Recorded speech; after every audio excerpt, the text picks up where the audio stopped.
ನಮಸ್ಕಾರ, ನಾನು ಡಾಕ್ಟರ್ ರಂಗನಾಥಾಜಿ. ಇವತ್ತು ನಿಮಗೆ ಮತ್ತೊಂದು ನಮ್ಮ ಪಂಚಾಯಿತಿಗಳ ಸಮಸ್ಯೆಗಳನ್ನ ನಿವಾರಣೆಗೋಸ್ಕರ ಸರ್ಕಾರದಲ್ಲಿ ಬಹಳ ದಿನದಿಂದ ಬೇಡಿಕೆ ಇದ್ದಂತ ಎ ಖಾತಾ ಮತ್ತು ಬಿ ಖಾತನ ಈಗ ಈ ಸ್ವತ್ತು ಮಾಡ್ಕೊಳ್ಳಿಕ್ಕೆ ಸರ್ಕಾರದವರು ಅವಕಾಶ ಮಾಡಿಕೊಟ್ಟಿದ್ದಾರೆ.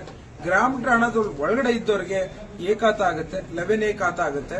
ಅದೇ ರೀತಿ ಗ್ರಾಮ ಠಾಣದಿಂದ ಹೊರಗಡೆ ಇದ್ದು ರೆವಿನ್ಯೂ ಜಾಗಗಳಲ್ಲಿ ಯಾರಾದ್ರೂ ಮನೆ ಕಟ್ಟಿದ್ರೆ ಬಿ ಖಾತಾನ ಮಾಡ್ಕೊಳ್ಳಿಕ್ಕೆ ಅವಕಾಶ ಇದೆ.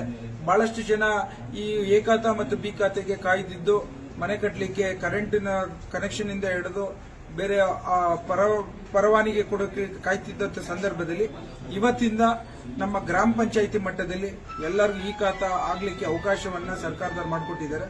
ತಾವೆಲ್ಲ ಸದ್ಬಳಕೆ ಮಾಡ್ಕೋಬೇಕು ಅಂತ ನಾನು ನಿಮ್ಮಲ್ಲಿ ಮನವಿ ಮಾಡ್ತಾ ಇದ್ದೀನಿ. ಧನ್ಯವಾದಗಳು. ನಮಸ್ಕಾರ, ನಾನು ಡಾಕ್ಟರ್ ರಂಗನಾಥಾಜಿ. ಇವತ್ತು ನಿಮಗೆ ಮತ್ತೊಂದು ನಮ್ಮ ಪಂಚಾಯಿತಿಗಳ ಸಮಸ್ಯೆಗಳನ್ನ ನಿವಾರಣೆಗೋಸ್ಕರ ಸರ್ಕಾರದಲ್ಲಿ ಬಹಳ ದಿನದಿಂದ ಬೇಡಿಕೆ ಇದ್ದಂತ ಎ ಖಾತಾ ಮತ್ತು ಬಿ ಖಾತನ ಈಗ ಈ ಸ್ವತ್ತು ಮಾಡ್ಕೊಳ್ಳಿಕ್ಕೆ ಸರ್ಕಾರದವರು ಅವಕಾಶ ಮಾಡಿಕೊಟ್ಟಿದ್ದಾರೆ.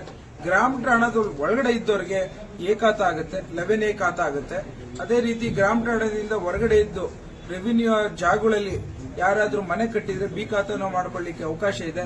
ಬಹಳಷ್ಟು ಜನ ಈ ಎ ಖಾತಾ ಮತ್ತು ಬಿ ಖಾತೆಗೆ ಕಾಯ್ದಿದ್ದು ಮನೆ ಕಟ್ಟಲಿಕ್ಕೆ ಕರೆಂಟಿನ ಕನೆಕ್ಷನ್ ಇಂದ ಹಿಡಿದು ಬೇರೆ ಪರವಾನಗಿ ಕೊಡೋಕೆ ಕಾಯ್ತಿದ್ದಂತ ಸಂದರ್ಭದಲ್ಲಿ ಇವತ್ತಿಂದ ನಮ್ಮ ಗ್ರಾಮ ಪಂಚಾಯಿತಿ ಮಟ್ಟದಲ್ಲಿ ಎಲ್ಲರಿಗೂ ಈ ಖಾತಾ ಆಗ್ಲಿಕ್ಕೆ ಅವಕಾಶವನ್ನ ಸರ್ಕಾರದವರು ಮಾಡಿಕೊಟ್ಟಿದ್ದಾರೆ. ತಾವೆಲ್ಲ ಸದ್ಬಳಕೆ ಮಾಡ್ಕೋಬೇಕು ಅಂತ ನಾನು ನಿಮ್ಮಲ್ಲಿ ಮನವಿ ಮಾಡ್ತಾ ಇದ್ದೀನಿ. ಧನ್ಯವಾದಗಳು. ನಮಸ್ಕಾರ, ನಾನು ಡಾಕ್ಟರ್ ರಂಗನಾಥಾಜಿ. ಇವತ್ತು ನಿಮಗೆ ಮತ್ತೊಂದು ನಮ್ಮ ಪಂಚಾಯಿತಿಗಳ ಸಮಸ್ಯೆಗಳನ್ನ ನಿವಾರಣೆಗೋಸ್ಕರ ಸರ್ಕಾರದಲ್ಲಿ ಬಹಳ ದಿನದಿಂದ ಬೇಡಿಕೆ ಇದ್ದಂತ ಎ ಖಾತಾ ಮತ್ತು ಬಿ ಖಾತನ ಈಗ ಈ ಸ್ವತ್ತು ಮಾಡ್ಕೊಳ್ಳಿಕ್ಕೆ ಸರ್ಕಾರದವರು ಅವಕಾಶ ಮಾಡಿಕೊಟ್ಟಿದ್ದಾರೆ. ಗ್ರಾಮ ಠಾಣದ ಒಳಗಡೆ ಇದ್ದವರಿಗೆ ಎ ಖಾತಾ ಆಗುತ್ತೆ, 11A ಖಾತಾ ಆಗುತ್ತೆ. ಅದೇ ರೀತಿ ಗ್ರಾಮ ಠಾಣದಿಂದ ಹೊರಗಡೆ ಇದ್ದು ರೆವಿನ್ಯೂ ಜಾಗಗಳಲ್ಲಿ ಯಾರಾದ್ರೂ ಮನೆ ಕಟ್ಟಿದ್ರೆ ಬಿ ಖಾತಾನ ಮಾಡ್ಕೊಳ್ಳಿಕ್ಕೆ ಅವಕಾಶ ಇದೆ.